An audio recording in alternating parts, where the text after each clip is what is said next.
I'm absolutely passionate about helping children of prisoners because we don't get to choose our parents.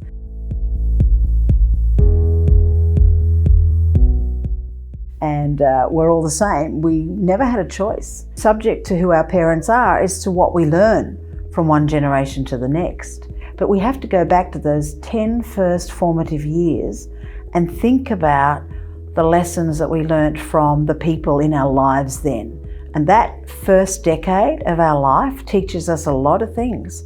And if we're not taught to respect authority, or even just as simple as tell the truth.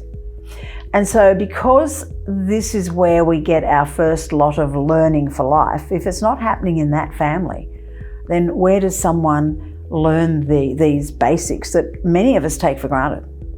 We take for granted that we should be respectful of our teachers and the police. We take for granted that we shouldn't shoplift and we should tell the truth. It's not their crime, not their fault.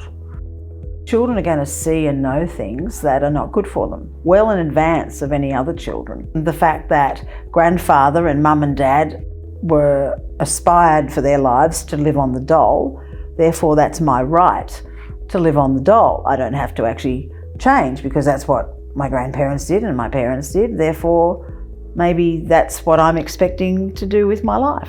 Until someone comes along and encourages a child to perhaps consider thinking differently, to make good positive choices for their own life, they could be just repeating the same generational cycle of behaviours that can actually lead to petty crime and criminal activity. Early intervention is really important, and one of the things that we do is we encourage children to complete their education, to stay engaged in school, not to truant. Truanting is the beginning of the downhill slide to delinquency, and it's very important for a child to remain socially active. That actually expands their mind and gives them hope for a future.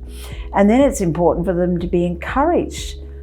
Research was done called Dropping Off the Edge, and it was research about where all the families and children live right across Australia.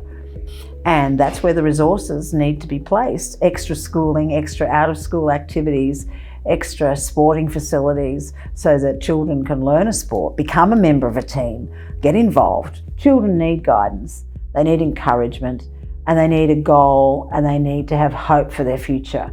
And if they're given an opportunity to make the right choices for their lives, they will do well.